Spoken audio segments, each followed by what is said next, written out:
안녕하세요. 오늘은 아픈 아이를 케어하고 있는 부모에게 왜 명상이 필요한지 알려드리는 시간을 갖겠습니다. 부모님은 아이가 아프다면 아이보다도 더 많은 스트레스를 받을 수 있습니다. 아이를 케어하는 것이 힘들어서 받게 되는 스트레스도 있고요. 또 하나는 아이가 잘 낫지 않을 때, 그럴 때 아이를 낫게 해야 된다는 생각이 필사적으로 들 수 있습니다. 이것이 더 큰 스트레스죠. 우리 몸의 세포에는 텔로미어라고 하는 것이 있습니다. DNA 끝부분에 구두끈의 끝부분 플라스틱처럼 생긴 부분인데요. 이 부분을 연구를 했습니다. 엘리자베스 블랙번이라는 분이 이 연구를 통해서 노벨상을 받기도 했는데요. 이분이 여러 그룹의 사람들을 텔로미어를 조사를 했고, 그리고 각 그룹이 얼마나 스트레스를 받는가 이런 것들을 확인을 했어요. 물론 이제 이 텔로미어의 모양이 안 좋고 또 불분명한다면 그 사람들은 굉장히 스트레스를 받고 그것이 결국에는 건강과 수명에 아주 지대한 영향을 미친다라는 것이 그 연구의 결론이었어요. 그리고 또 아주 흥미로운 것은 장애아를 가진 부모들이 가장 텔로미어가 나쁜 그런 상태였다라고 알려져 있습니다. 물론 아픈 아이의 부모님들이 삶의 질을 향상시키기 위해서 명상이 분명히 필요하고요. 이보다 더 중요한 이유가 있습니다. 부모님은 아이를 케어하는 중심에 서 있습니다. 그래서 올바른 치유법도 찾아내야 되고요. 또 아이를 위한 여러 가지 주변 것들을 보살피고 케어해야 되는데요. 스트레스가 많은 상태에서는 올바른 치유 방법을 찾아내거나 또 치유에 대한 열정을 계속 유지하는 것이 굉장히 힘듭니다. 그래서 많은 스트레스를 받는 그런 부모님들은 아이들을 치유하는데 더 힘들게 되고요.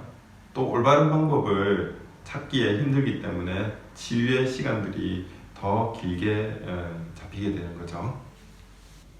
명상은 이런 부모님들의 스트레스를 낮추고 그래서 힘과 지혜를 향상시키는 데 도움을 줍니다. 두 번째 중요한 부분은 아이와의 감정 교류입니다. 아이들과 부모님은 굉장히 어린 시절에 감정 교류를 많이 하게 되어 있습니다.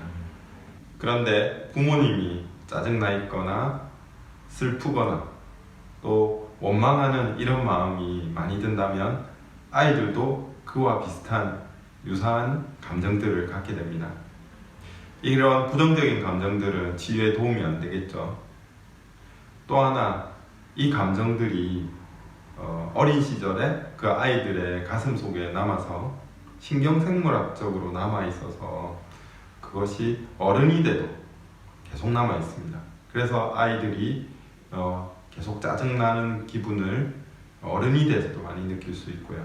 또 죄책감, 또 자기가 뭔가 부족하다라는 느낌, 이런 것들이 이 치유의 과정에서 생길 수 있는 감정입니다. 그것이 어른으로 또 이어질 수 있죠. 명상은 부모님들의 이런 힘든 감정들 다룸으로써 아이들에게 좋은 감정적인 영향을 주고 그것이 치유뿐만 아니라 어른이 돼서도 아이들에게 긍정적인 감정을 갖도록 만들어줍니다. 세 번째로 중요한 것은 부모님과 아이의 연결감입니다. 이 연결감을 사랑이라고 부를 수도 있고요. 또 애착이라고 부를 수도 있습니다. 부모님이 아이와 아주 좋은 애착을 가지고 있고 연결감을 가지고 있다면 아이의 치유에 굉장히 큰 도움이 됩니다. 명상은 부모님과 아이들의 연결성, 애착을 향상시키는 효과가 있습니다.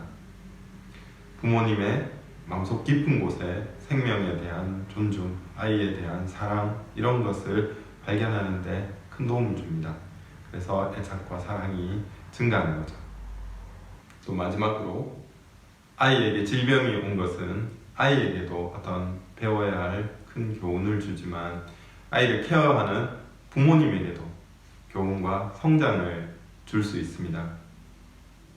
이 기회를 통해서 부모님이 더 성장하고 더 성숙해지는 기회를 갖고 그것이 삶의 지혜와 힘으로 드러날 수 있습니다. 때로는 아토피를 케어하던 부모님들이 특별한 치유 방법을 알아내고 그걸 통해서 다른 아이들의 치유에도 도움을 주는 그런 사례들을 제가 봤습니다. 이런 것이 부모님들이 아이를 케어하면서 더 성장하고 또 삶의 지혜를 발견하는 그런 기회가 되는 경우라고 볼 수 있습니다. 그럼 부모님들이 시간도 없고 에너지도 없는데 어떻게 명상을 해 나갈 수 있을까요? 제가 좀 심플한 방법을 제시해 보겠습니다. 먼저 명상을 아주 길게 한다 생각하시지 말고요. 매일 10분에서 20분 정도 명상을 할 시간을 만드시고 거기에 적합한 명상을 하시는 거죠. 명상의 방법들은 아주 많이 나와 있습니다. 자신에게 맞는 방법을 찾고 또 그게 상황에 맞아야 되겠죠. 두 번째로 유튜브나 책을 통해서 우리가 배울 수도 있습니다. 근데 좀 더 효과적인 방법 또 높은 수준으로 가기 위해서는 오프라인 혹은 온라인 수업을 참가해 보시는 것이 큰 도움이 됩니다. 요즘 일주일에 한 번씩 이렇게 2시간, 1시간 이렇게 참가하는 명상 수업들이 꽤 많은 걸로 알고 있습니다. 이런 수업에 참가해 보시면 많은 도움이 될 수 있습니다. 그리고 이렇게 매일 명상을 하시고 일주일에 한 번 정도 명상 수업에 참가하시면 변화들이 아주 크게 빠르게 일어날 수 있습니다. 그래서 제가 관찰한 바로는 한 1개월, 2개월 정도만 참가해도 큰 도움을 받는 것을 많이 볼 수 있습니다. 또 돈과 시간의 여유가 되신다면 집중적인 프로그램에 참가해 보시는 것도 큰 도움이 됩니다.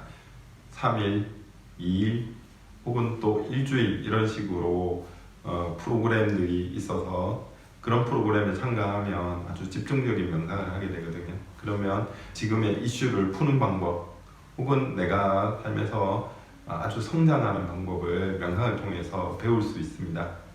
저희 센터에서도 상담 프로그램, 또 코칭 프로그램, 명상 프로그램 이런 집중적으로 명상하는 프로그램들이 있습니다. 그런 프로그램들에 참석해 보셔도 좋고요. 저도 아이를 기르면서 아이가 아토피나 비염 또 여러 가지 면역 질환들이 있어서 어릴 때부터 좀 고생을 했습니다. 근데 명상을 하면서 언제나 발견하게 되는 것은 명상을 하면서 좀 더 좋은 길 그리고 아이가 고통을 덜 겪고 또 우리가 부모로서 더 큰 도움을 줄 수 있는 방법들을 찾았던 것 같습니다. 그래서 명상이 아픈 아이를 케어하는데 부모님들이 꼭 해야 하는 어떤 것이라고 저는 좀 생각이 듭니다. 그리고 이 영상을 통해서 아픈 아이들을 케어하는 부모님께 용기를 드리고 또 명상을 해보시라고 적극 추천하고 싶습니다. 네, 영상 시청해 주셔서 감사합니다.